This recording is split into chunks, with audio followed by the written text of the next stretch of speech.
All right, so we are live, guys. We're going to go through 6 common mistakes on the serve. And, Ryan and I were such pros that we spent the last 20 minutes like Keystone Cops just trying to figure out how to get on together. And it was mostly my fault. So I am so excited to have Ryan with 2 Minute Tennis with us tonight. I'm a huge, huge fan, as you know, Ryan. And I'm excited for the people to learn from you. One thing we're going to do tonight, too, which is kind of interesting, we're going to go live for everybody right now. If you're watching this, you're seeing it, till about 8:45. One thing I want to do, one of my big goals, is to give the premium members of TennisCon 7 the most value.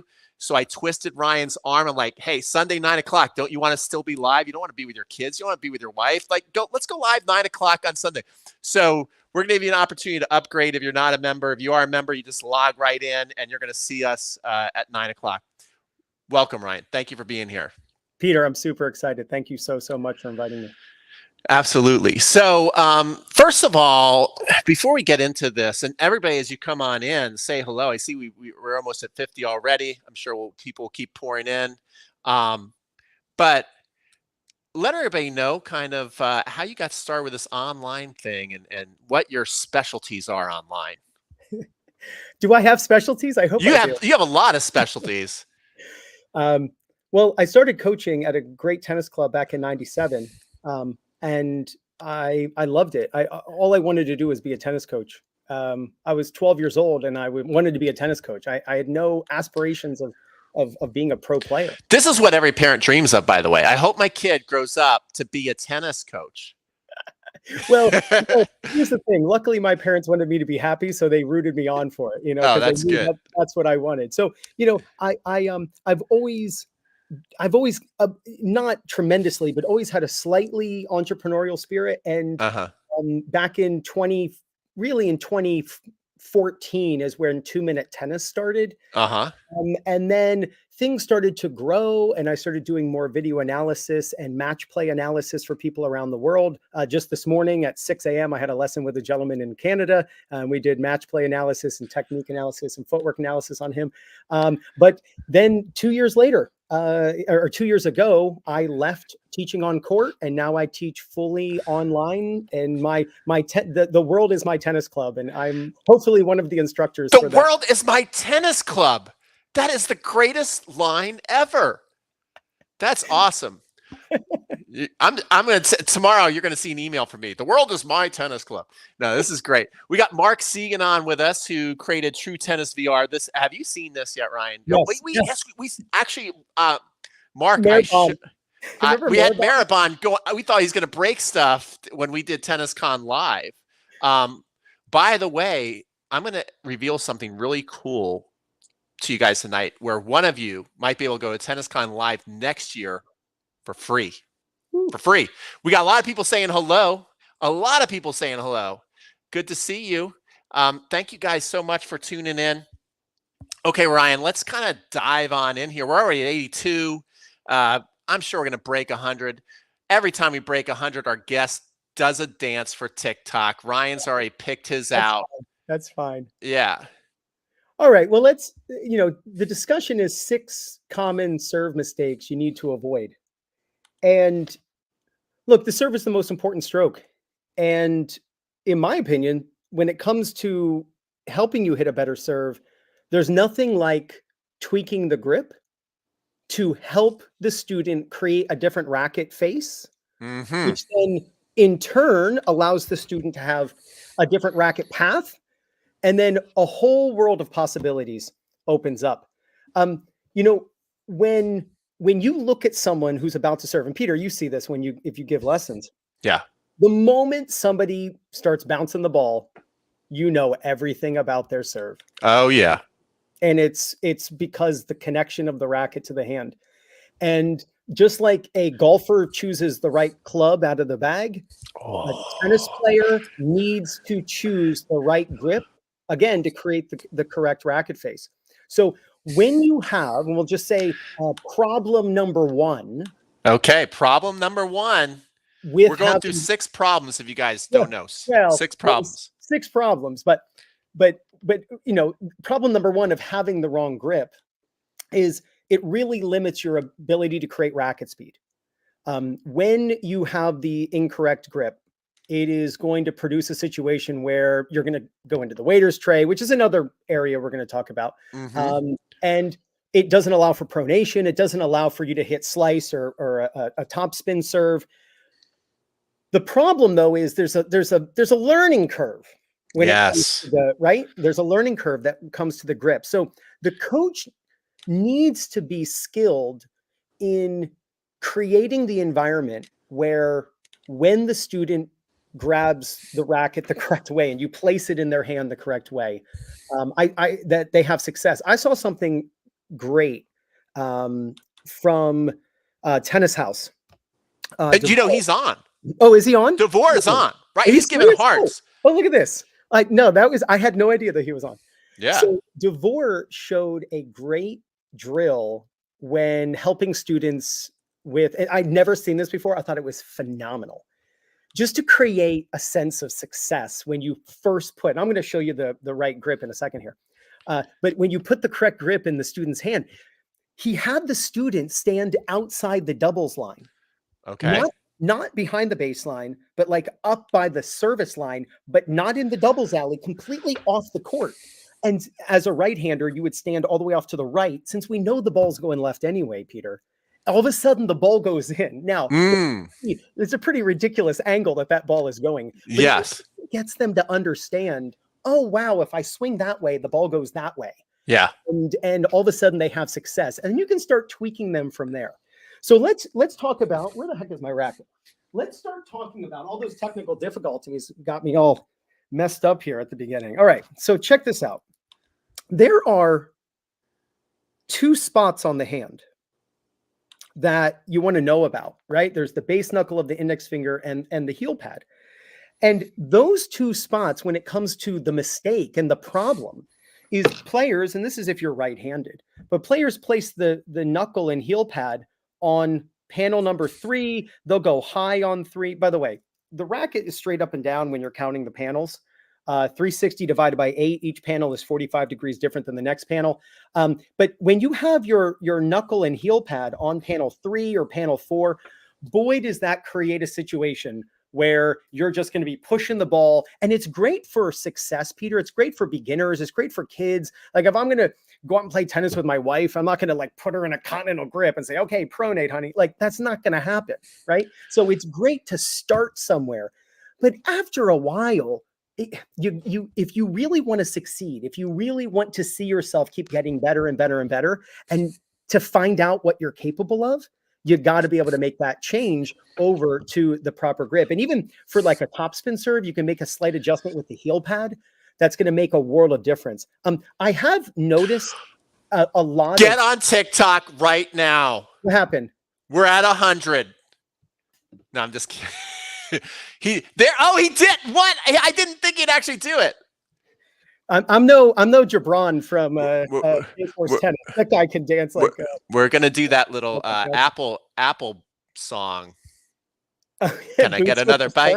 Oh, that's a different I want to have a good night or something like that. Anyway, continue. So one thing you got to be careful of when it comes to I did a stroke analysis today for a gentleman, and he sent me his serve, and I sent him back a serve analysis, and his knuckle was on panel number 2, but his heel pad wasn't.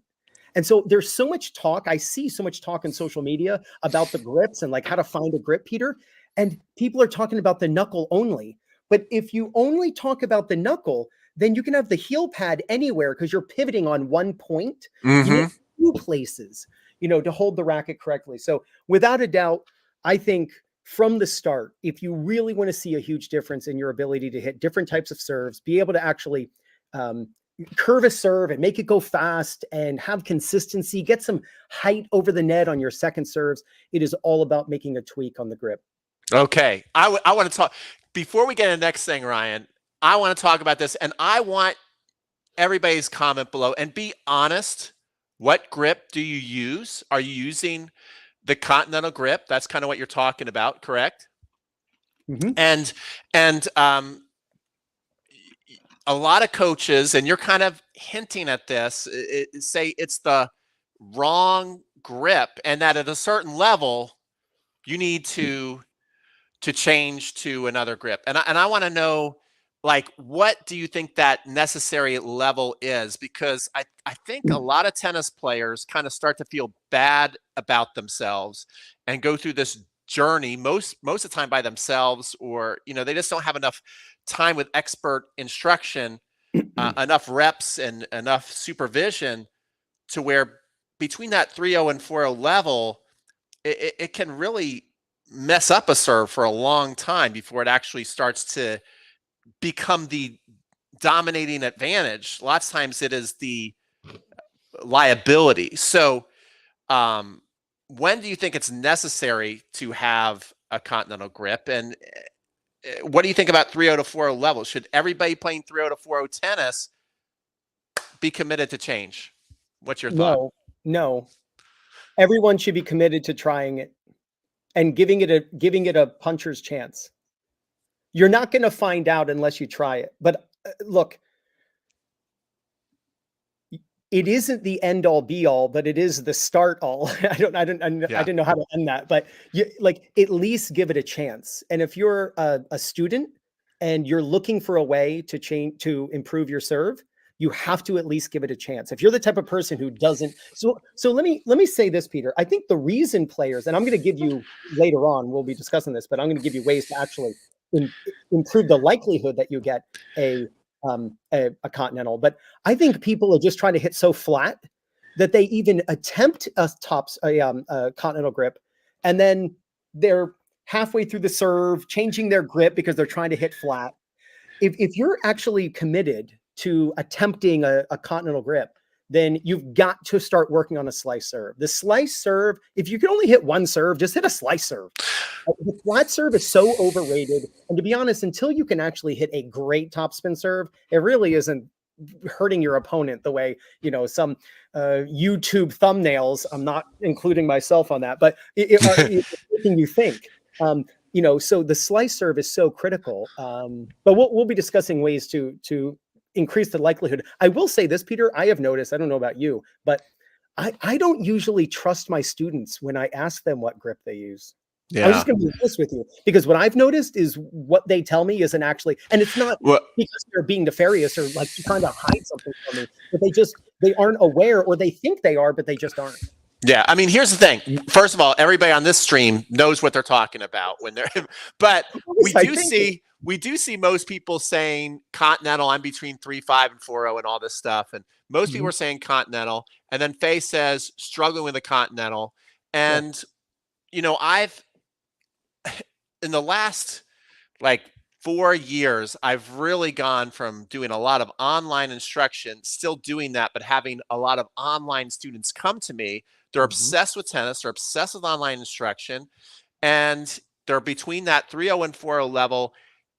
And I hate to tell you guys, and you all might be different on this live stream, but I would say 90% of people are not in a true continental grip, even though if you ask them what grip to use, they'll say a continental grip.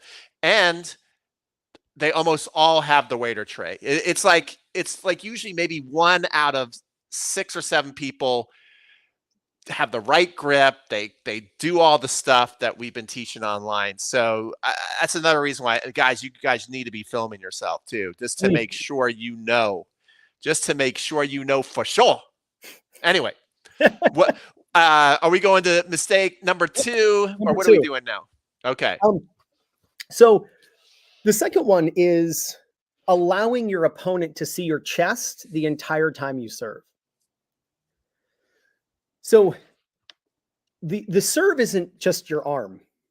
There's rotation that has to occur.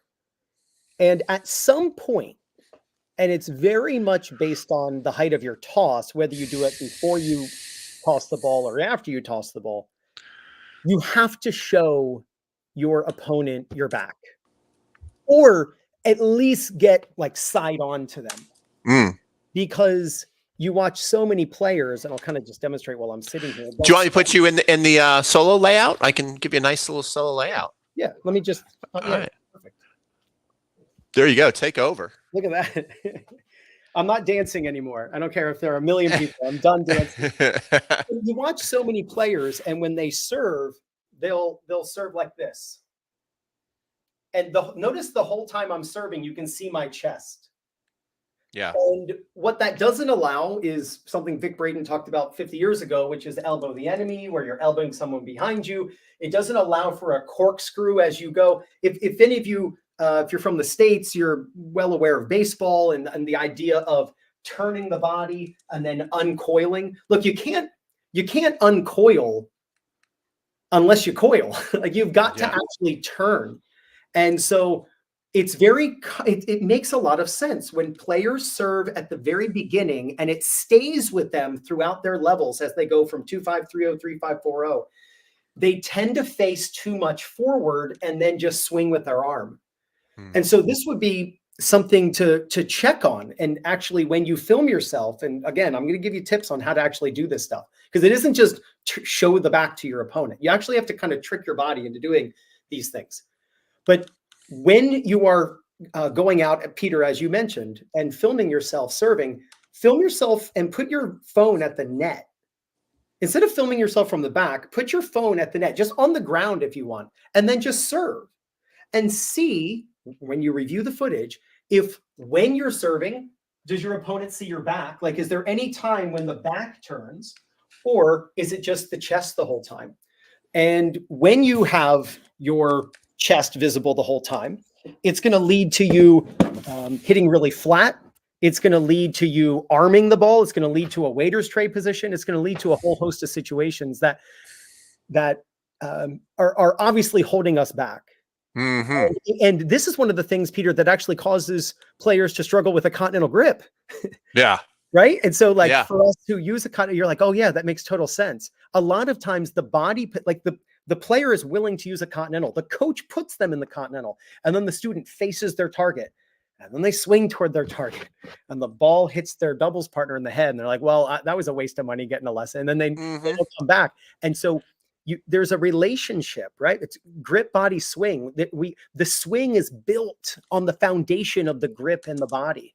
And when you have those correct, then you give the swing a fighting chance. So without a doubt, this is so important. You have to check to see if your opponent is able to see your chest, or even if it's at a slight angle, the entire time. Because if that is what you're doing on your serve, it's a mistake, and it's something that you should be able to correct. Yeah. And you're right. You're gonna get so much more power than that. With that. Another thing, though, that I think a little caveat to that, though, is I do notice a lot of people, they're trying to learn the continental grip, and they're trying to learn the stance, kind of a little bit Johnny Mack-ish style, a little bit of a wide base. Yeah. And they have a very tough time going across their body to the other side. If they're a righty and they have that correct stance where it's easy to kind of show the chest, it's not so bad to serve to the ad side, but I find a lot of people have trouble serving to the do side. What do you think about that? Should they just tough it out? Should they do it in steps? Are you talking about it as a righty turning their back, and then they feel what? They feel like they're going to hit the ball off the court? Well, what I'm saying is, okay, so I'm a righty. Yeah. Sorry, all you lefties. And I'm going to serve to the deuce court over there, but I want to get this nice wide base, this proper kind of serve stance, rather than staying like this, which is easy to get the ball over to the other side of the court, kind of standing more in this traditional stance. And I find a lot of people, when they do this, have a tough time bringing it back to the deuce side. When they're first learning this new stance, they look pretty good going to the ad side, but going to the deuce side is a struggle. What do you think about that? All right, I'm going to give you a really technical explanation. I hope the viewers are ready for a super technical explanation. I don't know if I'm ready for it. Okay. So look, it's really important that on the serve, and I wasn't prepared for this question, so I'm going to muddle my way through this. It's really important on the serve that you get your elbow to come forward. Players who don't use a continental grip are not used to bringing their elbow forward, usually already forward. So what ends up happening is a player will try a continental grip, and then they're used to swinging the direction their chest is pointing and just going like that. What they have to learn is how to bring their elbow forward like this. that gets the arm now going toward the direction they actually, or closer to the direction they actually want the ball to go. Yeah. And so it's important that players who turn the body more than normal, which answers, by the way, let me cut you off there, or cut myself off there. Peter, this explains why a right-hander on the ad side would be okay, because they're going to be swinging that direction. Yeah. It's almost like a shot put. But Yeah. you need to learn this move. And that's when you see John Isner and you see Felix and the rackets on the outside of their hand like this. Now the racket's in this plane. It's the Vic Braden, scratch a friend's back. Don't scratch your own back. And so the racket's got to fly out this way. Then the racket's going this direction rather than the direction that your chest is facing. Again, I'm trying to hit the ball toward that wall. I mean, like over there, my chest is facing this way, which is good, right? I'm turning my back to my opponent, but then my elbow stays back and then I push, which is a result of the elbow not coming forward on the actual serve. So it's a super technical idea, but players have to learn this move. You have to learn this move where I just hit my hat. I hit the birthday hat. But Yeah. This move where the elbow comes forward and up, once a student can get the elbow back and then elbow forward, their chest can face that way, but the arm is going that way, if that makes sense. Yeah. The ball where they actually need it to go. Yeah. That was awesome. I mean, this is why we got him on, guys. He knows his stuff on the serve. And I bet you, I know we got 152 people on, and I know many of them right now are going, oh man, I see you, Ryan, but I wish I could just do that. What we're going to do at 9 o'clock, I put the link in. This first link I put in was garbage. Don't click that link. The second link I put in will work. So if you're a member of Tennis Con 7, all right, you're a lifetime member. And if you don't know what that means, basically Ryan, myself, Gigi Fernandez, almost any online tennis coach you can think of, we're going to solve about 40 common problems for you that we see all the time as coaches, and we're going to fix them in Tennis Con 7. And one of the things we're going to do is we're going to do a lot of live streams in there for the members. If you guys show us that you like this, if like no one's excited about, then I guess we probably won't. But this is the first year I'm doing this. So if you're already a member, head over there at 9 o'clock. If you're not a member, I put that link in there. You can upgrade and we will join you. And within that hour, because this is already flying by, we're going to go to 8:45 tonight. We'll be able to get in more details on how to fix these common problems rather than just talk about the common problems. And we will be able to answer more of your questions. I see a lot of questions coming in right now. We got John Craig from Performance Plus on, and but we'll have more time to answer your questions too. And Peter, you said at 9 o'clock tonight, right? 9 o'clock tonight. So literally in about 40 minutes, we're going to go live in the members area to continue this conversation. So make sure you upgrade so you can join us. And Ryan, are we up to number 3 yet? Where are we at? Number three. Okay, so the toss height.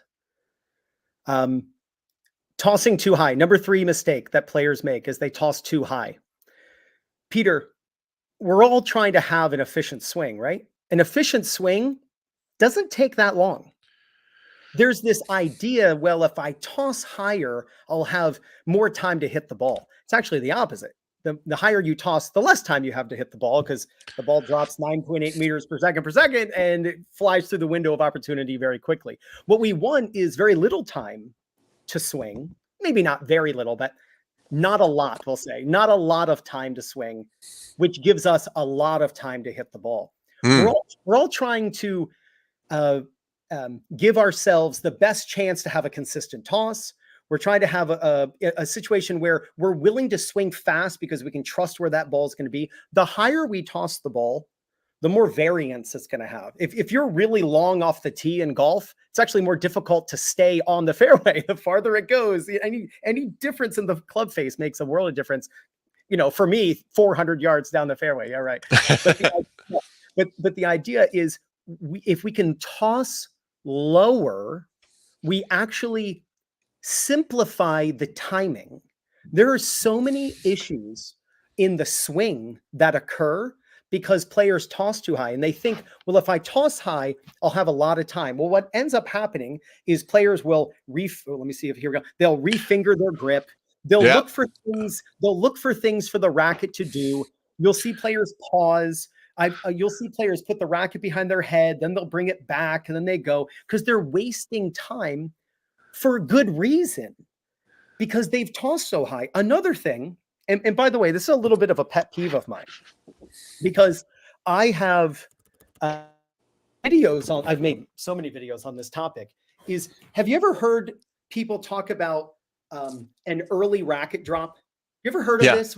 The leg drive timing, right? It's Yes. when the legs go up versus the racket going down. It isn't an early racket drop. It's not an early racket drop. It's a late leg drive, because the legs cannot drive up until the ball comes down. So the way you fix, if you're someone who's watching this, right? If you're used to tossing high, or you've been told, hey, your racket is dropping and then you're exploding up, we're blaming the wrong thing. We're blaming the racket, and we're saying, hey, the racket's got to stay up. The problem is that forces the racket to pause, or tension in the arm. When you learn, I'm going to give you a couple different ways. I cannot wait for 9 o'clock. I'm going to give you a couple simple ways that players don't think of to lower the toss. There's a real toss timing, which I'm going to share at 9 o'clock, on when you film yourself, at like how high the ball should, or how long the ball should be in the air. Because I do 90, I give like one private lesson a week to a guy who lives around the corner from me, and everything else is on video. Yeah. And when people send me videos of their serve, I measure their toss height with a timer, and I know what the time should be from the time the ball is at the top of the head until they contact. And you look at a Sabalenka, and her ball gets a nosebleed, but it goes back down, and that's why she has to pause, and she resets the racket, and it can cause some major issues. So if you are someone who is thinking, I'm going to toss higher, give me more time to swing, what it's actually causing you to do, if you use an efficient motion, is to swing before the ball comes back down. So you actually are forcing yourself into an inefficient motion when tossing the ball super high. And you are forcing yourself to have more variance in the toss, and then the ball comes right through the window of the racket so much easier. One more thing, Peter, I've noticed that players with higher tosses hit with a bent arm. Mm-hmm. Yeah, right? Because the ball, they're waiting for the ball to come down, and they end up waiting for too long, and they end up hitting with a bent arm. So you can actually get players to reach up higher by having them toss lower, because they can trust when the ball's going to be ready to be hit, and they can actually go up and get the ball. I mean, it doesn't have to be like Roscoe Tanner, but it at least has to be not as high as what I typically see.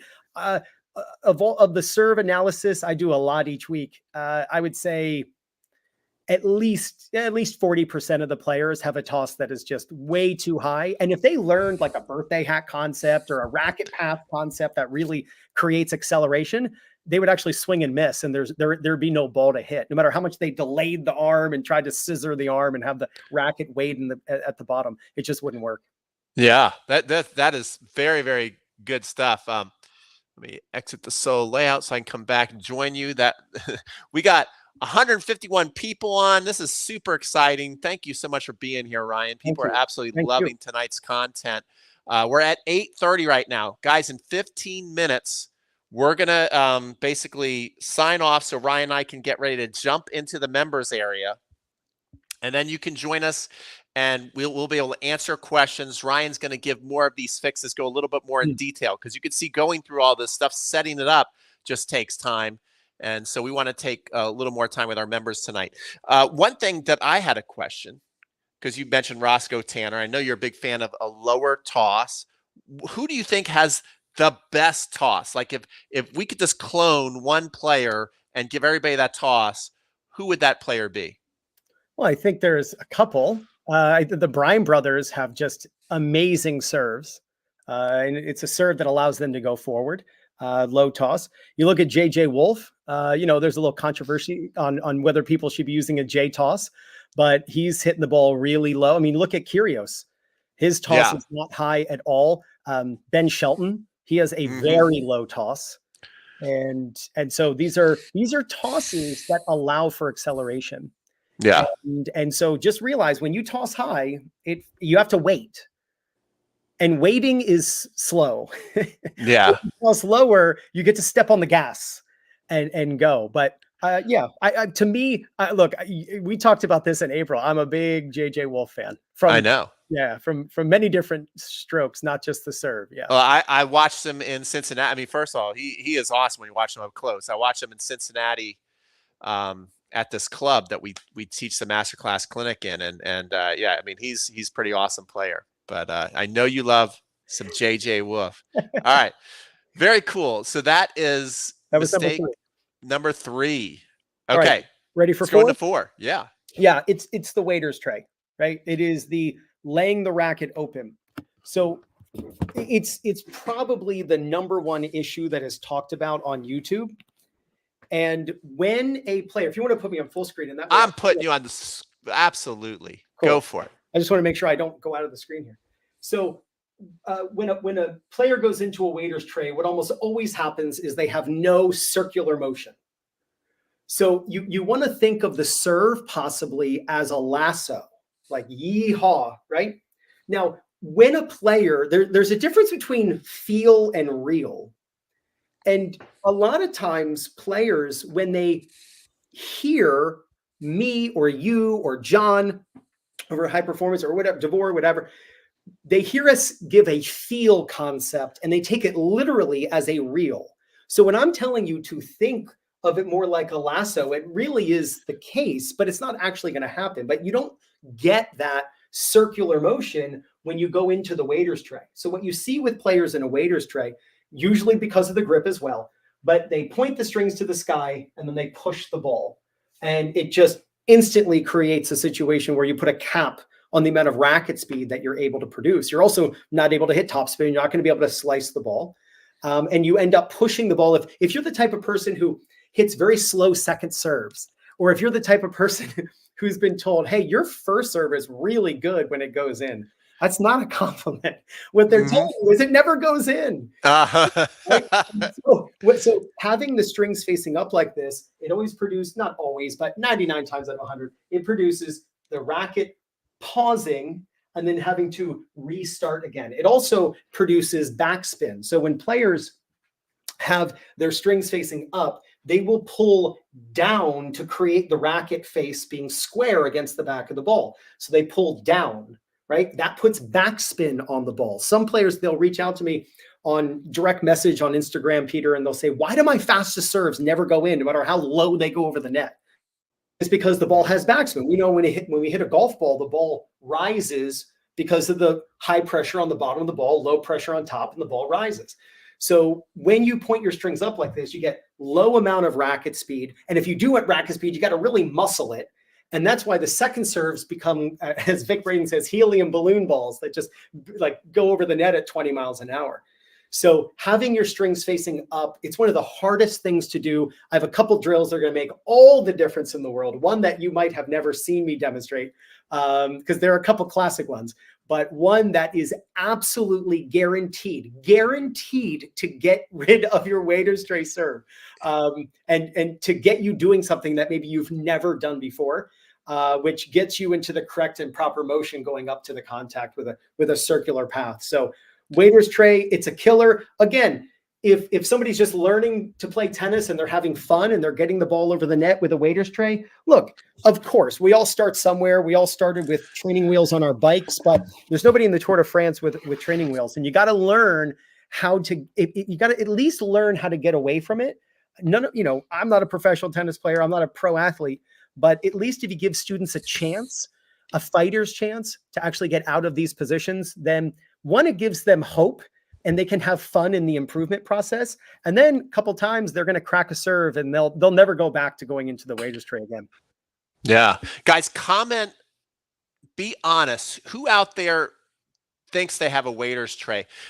Tom, who was also with us in Cincinnati, says, great stuff. It's hard to find a teaching pro that can teach a great serve. So that's absolutely right. And that's another reason why you guys want to join us at 9 o'clock, because Ryan's going to go in more detail. Now, this is really cool.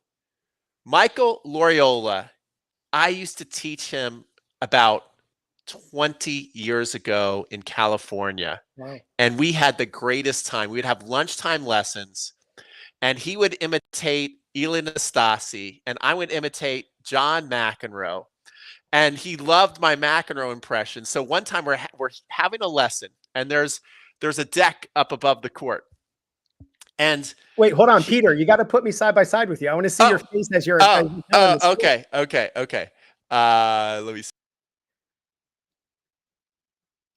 Did he get off the live stream?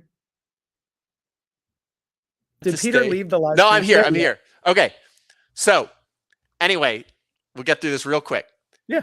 So we're going back and forth. He's doing the Stasi, then I do McEnroe, and I'm basically like yelling at. Now I've got my basket. I'm the director of the club, so I've got my basket, and I'm essentially what looks like to be just yelling at this guy, abusing him. And all of a sudden, there's a member who doesn't know either of us. Just looks down and is like, "What is that coach doing to that man?" And all of a sudden, Michael just doubles over and starts laughing. He's like, "That guy is up there looking at you, thinking you're insane." It was so funny. We had the best lessons. Well, he wasn't wrong. I am insane, but yeah. But anyway, Michael, it's great to see you. I love all this interaction. This is amazing. Where do we go next? What do we got? What do we got next? Number five. Number five. Right. So this really, you could say this piggybacks on a couple ideas, but it is swinging toward your target. This is maybe this is one that's kind of sprinkled on some of the other ideas, but which you would say is then a result of some of the other things that we've talked about. But if you're feeling like your racket is swinging towards your target as you're hitting the ball, chances are you have some of the other ideas that we've already talked about and some of the problems. The ball goes where the strings point, but not where the racket travels. And that statement is mostly true. There is incidence and reflection, but especially on a serve, the ball is going to go where the strings point. So feel free to swing wherever you want, because the ball's going where the strings point. Of course, there's drag and there's friction, and it doesn't exactly go there, but that statement is a lot more true than it is untrue. You have to have in your mind the feeling of swinging somewhere else. And it actually depends on what type of serve you're going to be hitting. Look, I don't like telling people that there is such a thing as a flat serve. Every serve is a spin serve. Yeah. It's just varying degrees of RPM and the type of spin that's on the ball. And when players have that, like, wait, the ball doesn't just like travel in a straight line like a Tim Wakefield knuckleball from the 90s. No, it doesn't. Like, it doesn't just travel in a straight line. The ball should be rotating. Spin is how tennis players gain control. So if you're looking for more control, really think about, how can I add spin to this ball? And I can tell you the way to not add spin is to swing directly towards your target. Well, I guess what you could say is it'll produce you swinging down and putting backspin on the ball, which is not a spin that you want. But swinging toward the target, it's super common. And once it's explained to players where they should aim, based on lefty, righty, slice serve, topspin serve, then it makes a world of difference in them trusting, showing their back and all the grip and all these things. Coming up on edge makes all the difference. Yeah, that's a great point. And I think for a lot, it's just kind of like, it's tough to let go because you know what you can control doing it, and it's having that trust to swing in a different way at the ball. And I think too, you guys have to be willing to miss, a bit. I mean, the serve is probably the best part of my game, and especially when I used to play. And I remember it took me a month because I didn't have somebody like you correcting it. He just said, serve another. And I was indoors. I'll never forget. I was freaking out. I'm like, I already had a pretty good state ranking and everything in the 12 and unders. And, I'm literally trying to serve the deuce court, and I'm hitting the curtain and the lights, on the ad side. It's not even going into the ad side. It's flying above that. He just kept, do another one. I did that for like a month straight before one went in. Yeah. So look, when we hit a forehand, right? When we hit a top spin forehand, we swing toward, we swing up. Now, of course, we swing forward at the same time, but I made a video on YouTube. It was pretty popular. It was maybe 2 years ago. And I compared the upward swing path of a Federer forehand and Nadal forehand. And they were both, compared to level, they were both going up at 62 degrees. They weren't think of 45 and then it's above that, right? So we're like, when we're hitting a topspin forehand, we're not swinging where we want the ball to go. exactly. Our strings are facing there, but we're going somewhere else. And so you have to have in your mind, like, where exactly should you aim? Should it be up? Should it be over? Like, where? And how do you actually swing that direction? Because there are a lot of toss issues that occur that don't allow for people to swing some other direction other than straight toward their target. So yeah, it's all wrapped together. very cool. All right, so we are 5 minutes away from finishing this up. So if you could go into mistake number 6, and then we'll head over to the membership area and we'll start correcting all these mistakes for people, answer more people's questions. We've gone through a lot of stuff tonight. I love the live questions. I love it. Okay, so here's mistake number 6. And if you put me big, because on this one, I definitely have to kind of have some space. All right, he's going big time. Solo layout. There you go. Okay, so here's a really simple idea, which isn't always easy for players to understand the first time they hear it, but I can promise you this will make a world of difference in your ability to be accurate and have racket speed, right? The mistake number 6 is rotating as you hit the ball. It's very common that, someone kind of like George Jefferson moving on up, but it's very common that players will put their arm behind them when they're done serving. And they copy Roddick and they copy Dominic Thiem, but you got to actually look at what those players are truly doing when they're striking the ball, because it's certainly not putting this arm behind them. If you're the type of person who thinks you're supposed to be spinning and rotating as you hit the ball, it's hurting your ability to hit a slice serve in, it's hurting your ability to hit a topspin serve in, and it is certainly not helping you swing your absolute fastest. I love analogies. Let's say I take a whip, like a whip, okay? If I take a whip and I, in my basement right now, just start spinning, and I start spinning as fast as I can, it doesn't matter till I'm dizzy and I fall over. That whip is never snapping.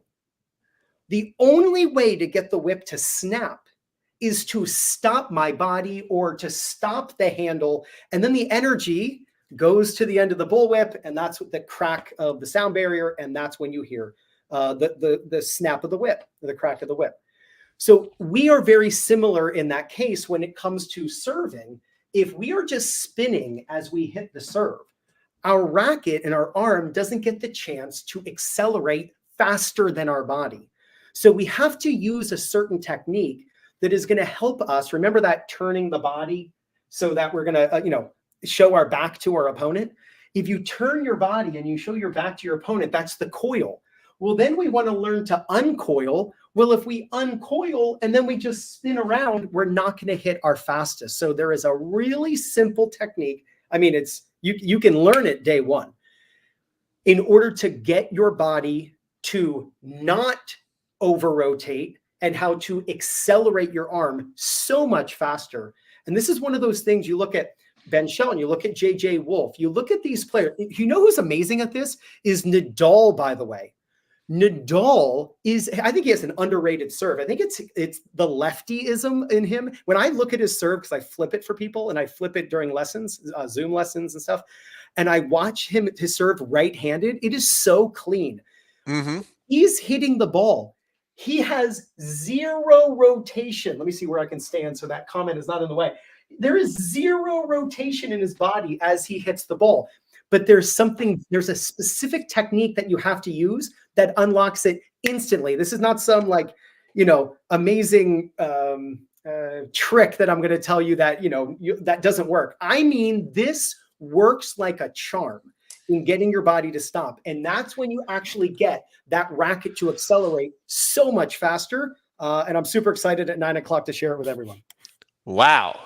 That was, first of all, people are like, the comment you had to avoid and dance through was like golden nugget tip. So you guys have gotten a lot of golden nugget tips. I have just put the link again. If you are a member who is excited to get more instruction from Ryan right now, now we're going to go through correcting these mistakes at 9 o'clock with our members. If you're already a member, all you have to do is log in. I've been sending emails. You should know your login link, and you just log in. And let me show you what you're going to see. Hey, make sure you're up, Peter.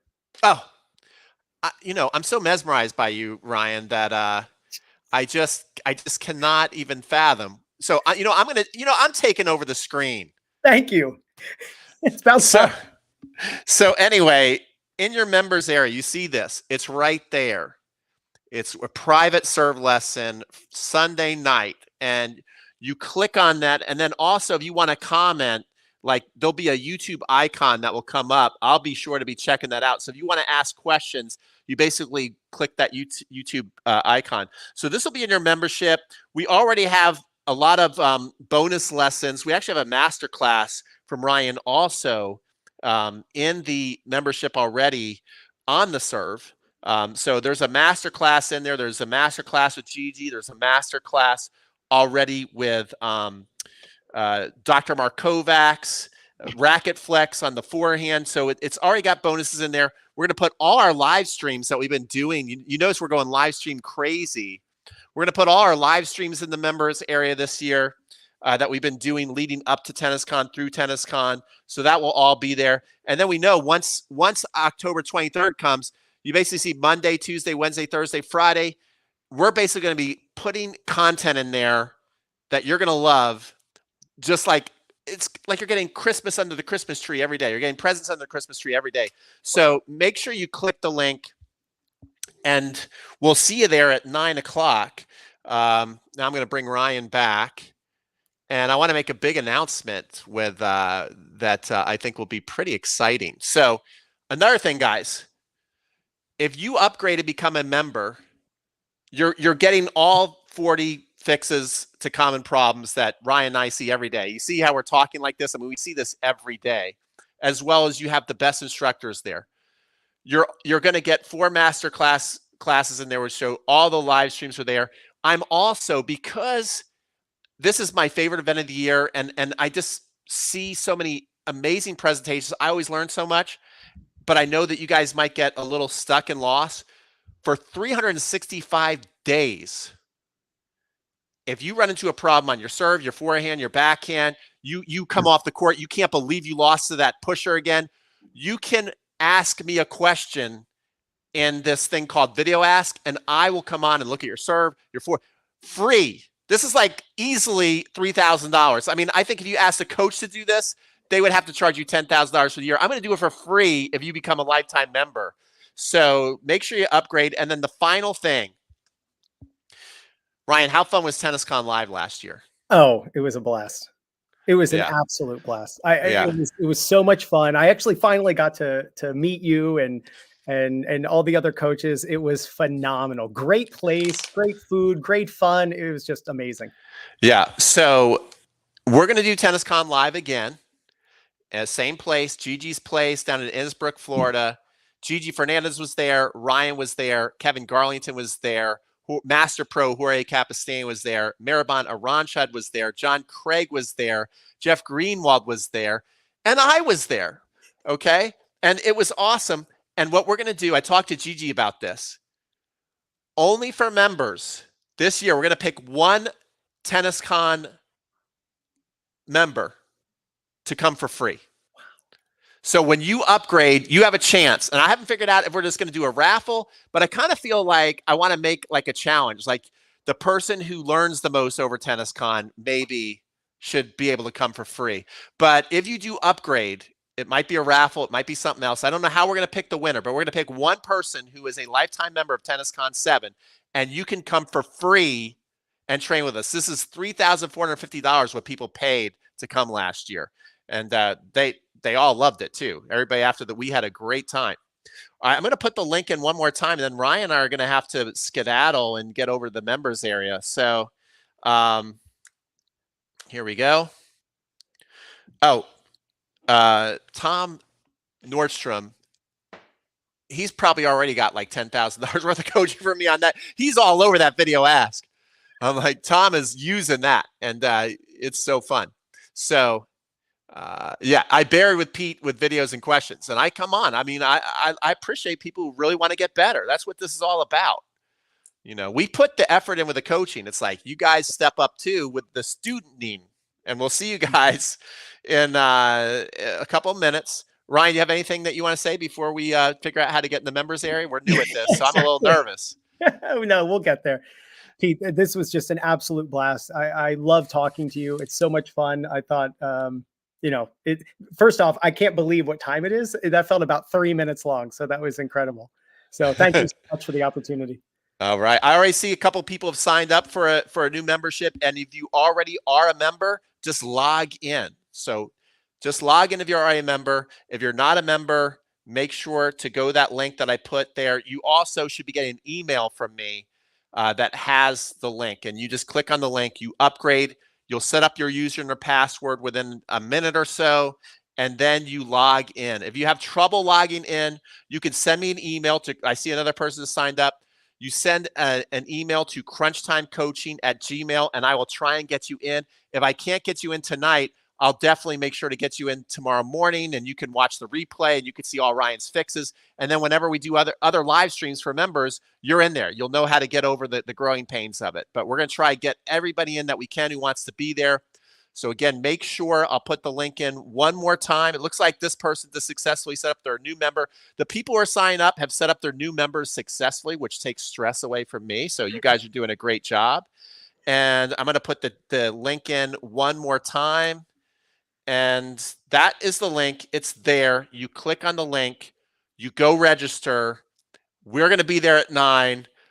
I'm getting so excited and nervous at the same time. Can we pull this off, Ryan? What do you think? Absolutely. No problem. So Ryan's going to be over there giving you the fixes, it'll definitely be, we had 150 something people tonight. A lot of people ask questions, especially because TennisCon 7 is just getting rolling. It's going to be a small crowd. I'm not going to lie. I'm not here saying, oh, there's going to be like 1 million members in there. Wait till you meet them all. It's going to be like almost like you can get a private lesson with Ryan tonight. I'm going to answer the questions. They're going to ask them, and I'm going to answer them. Yeah. I mean, I don't know who's going to show up. It could be as little as like 8 people in there, but it doesn't matter. We're here to teach you. So this is a golden opportunity. If you want to ask Ryan any question where he's just been too busy to get to you or whatever, this is your night. All right. I'm ending this so we can go over there, Ryan. Cool. I'll see you there, Peter. All right.